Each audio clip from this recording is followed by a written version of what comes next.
ഉച്ചയ്ക്ക് ശേഷമാണ് ഈ പരിപാടിയുടെ ഔദ്യോഗികമായ ഉദ്ഘാടനം നടക്കുന്നത്.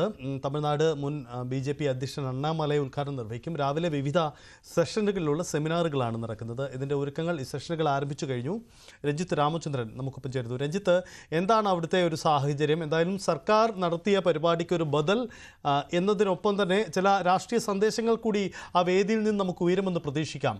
ഇപ്പോൾ പരിപാടികൾ, സെമിനാറുകൾ ആരംഭിച്ചു കഴിഞ്ഞു. എന്തൊക്കെ വിഷയങ്ങളിൽ എങ്ങനെയാണ് ഈ സെമിനാറുകളൊക്കെ ക്രമീകരിച്ചിരിക്കുന്നത്?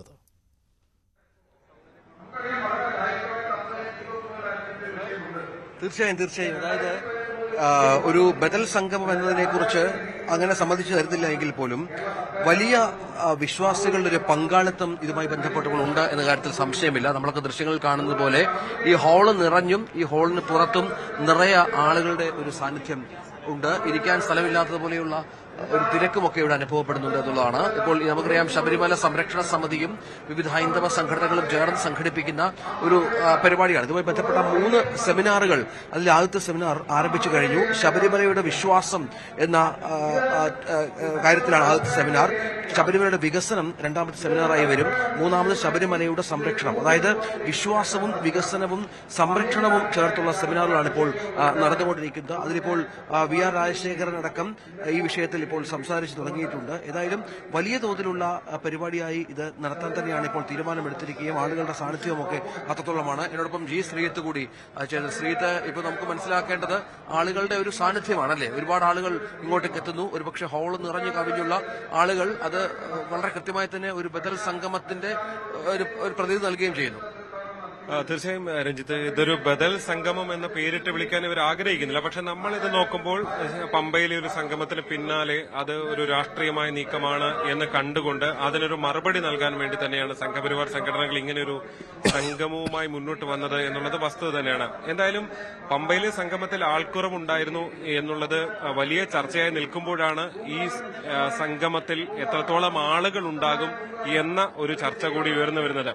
എന്തായാലും ഇവിടെ ഇപ്പോൾ നടക്കുന്ന സെമിനാറുകളാണ്. പക്ഷേ ഈ സെമിനാറിൽ തന്നെ നിരവധി ആളുകൾ നിറഞ്ഞു നിൽക്കുന്ന കാഴ്ചയാണ് നമുക്ക് കാണാൻ സാധിക്കുന്നത്. അതിലും ശ്രദ്ധേയ സാന്നിധ്യമായി ശബരിമല തന്ത്രി ഉൾപ്പെടെ മഹേഷ് മോഹൻ ഉൾപ്പെടെയുള്ളവർ ഇവിടെ എത്തി. ഒപ്പം തന്നെ പന്തളം കൊട്ടാരം നിർവാഹക സമിതി അംഗം PN നാരായണവർമ്മ എത്തി. അങ്ങനെ സർക്കാരിന്റെ സംഗമത്തിൽ പന്തളം കൊട്ടാരം പങ്കെടുത്തിരുന്നില്ല. അങ്ങനെയുള്ളവരെ കൂടി പങ്കെടുപ്പിച്ചുകൊണ്ടൊരു മറുപടി, ഒരു രാഷ്ട്രീയ മറുപടി ഫലത്തിൽ നൽകുകയാണ് ഈ സംഗമത്തിലുള്ള ഫലത്തിൽ ചെയ്യുന്നത്. പന്തളത്തെ സംബന്ധിച്ച് ഇവർ ചൂണ്ടിക്കാണിക്കുന്നത് നേരത്തെ സർക്കാർ ആസൂത്രണം ചെയ്ത് അത്രത്തോളം സമയം ഉണ്ടായിരുന്നില്ല, ചെറിയ സമയമാണ്, ആരെയും ക്ഷണിച്ചിട്ടില്ല. പക്ഷേ അയ്യപ്പൻ പന്തളം എന്ന് കേൾക്കുമ്പോൾ സ്വാഭാവികമായും ആളുകൾ ഒഴുകിയെത്തും എന്നുള്ളതാണ് രാവിലെ PN നാരായണവർമ്മ തന്നെ ചൂണ്ടിക്കാണിച്ചത്. ഫലത്തിൽ അത് ഇവിടെ നമുക്ക് ഈ കാഴ്ചയിൽ കാണാൻ സാധിക്കുന്നുണ്ട് എന്നുള്ളത് തന്നെയാണ്. ഈ ഒരു സെമിനാറാണ്, പക്ഷെ ഇതൊരു സെമിനാർ എന്ന നിലയിലല്ല. നമുക്ക് ഇവരെ ദർശനരേഖ ഇപ്പൊ അവതരിപ്പിച്ചുകൊണ്ടിരിക്കുകയാണ് SJR കുമാർ. പക്ഷെ അതിനൊക്കെ അപ്പുറത്തേക്ക് വലിയൊരു ആൾത്തിരക്ക് തന്നെയുണ്ട്. സാധാരണ ഒരു സെമിനാറിൽ ഇത്രയും ആളുകൾ വരാറില്ല, അങ്ങനെ ഒരു ആസൂത്രണം നടക്കാറില്ല. ചർച്ചകളൊക്കെ ഇത്രയും ആളുകൾ കൂടുമ്പോൾ അത് അത്ര പ്രായോഗികവുമല്ല. പക്ഷേ ഈ പരിപാടിയിൽ നിരവധി ആളുകൾ നിറഞ്ഞു നിൽക്കുന്ന ഒരു കാഴ്ച തന്നെയാണ് നമുക്ക് കാണാൻ സാധിക്കുന്നത്. സെമിനാർ ഇങ്ങനെയാണെങ്കിൽ സ്വാഭാവികമായും ഉച്ചയ്ക്ക് ശേഷം അണ്ണാമലയിൽ പങ്കെടുക്കുന്ന പരിപാടി അതാണ്, പൊതുസമ്മേളനം. അത് എത്രത്തോളം ജനത്തിരക്കുള്ളതായി മാറും എന്നുള്ളത് തന്നെയാണ് തീർച്ചയായും കാത്തിരുന്ന് കാണേണ്ടത്. തീർച്ചയായും നമ്മൾ പരിശോധിക്കുമ്പോൾ ഇത് വിശ്വാസം, അതുമായി ബന്ധപ്പെട്ട ദർശനരേഖയൊക്കെയാണ് പറയുന്നത്. സർക്കാർ ഇതിനെ എതിർക്കുന്നുമില്ല. ഇന്നലെ BN വാസവൻ ഉൾപ്പെടെ ചൂണ്ടിക്കാണിച്ചത് ഇതിൽ വന്ന രേഖകൾ ഉണ്ടെങ്കിൽ പോലും അതും സ്വീകരിക്കാൻ തയ്യാറാണ്.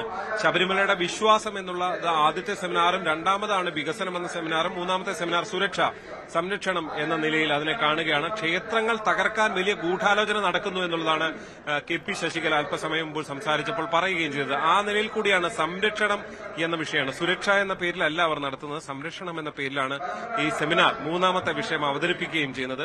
എന്തായാലും ആ നിലയിൽ വലിയ ചർച്ചയായി മാറുന്നു ഈ സെമിനാർ സംഗമത്തിൽ എത്രത്തോളം ആളുകൾ പങ്കെടുക്കുമെന്നുള്ള കൗതുകം ഇനിയും ബാക്കിയാണ്. തീർച്ചയായും പന്തളം, അയ്യപ്പൻ ഇതൊക്കെ വിഷയമായതുകൊണ്ട് തന്നെ നാമജപ ഘോഷയാത്രയുടെയൊക്കെ ചരിത്രമുണ്ട്, അത് നമുക്ക് അറിയാവുന്നതാണ്. അതുകൊണ്ട് തന്നെ ജനപങ്കാളിത്തം കുറയുമെന്ന ഒരു ഘട്ടത്തിൽ നമുക്ക് കരുതാൻ വയ്യ. എന്തായാലും സർക്കാരിന് ഒരു രാഷ്ട്രീയ മറുപടി തന്നെയായി സംഘപരിവാർ ഇതിന് മാറ്റിയെടുക്കുന്നു എന്ന കാര്യത്തിൽ യാതൊരു സംശയവുമില്ല. രഞ്ജിത്ത്,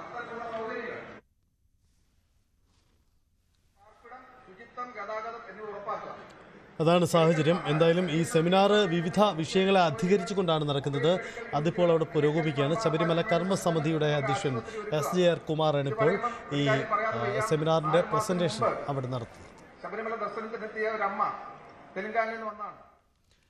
യഥാർത്ഥ ഭക്തരുടെ സംഗമമാണ് അവിടെ നടക്കുന്നതെന്നാണ് പന്തളം കൊട്ടാരം നിർവാഹക സമിതി അംഗം PN നാരായണ വർമ്മ ന്യൂസ് 18നോട് പറഞ്ഞത്. 10,000-ത്തിലധികം ആളുകൾ പങ്കെടുക്കുന്ന സംഗമത്തെ ബദൽ സംഗമമായി കാണേണ്ടതില്ലെന്നും അദ്ദേഹം പറയുന്നു.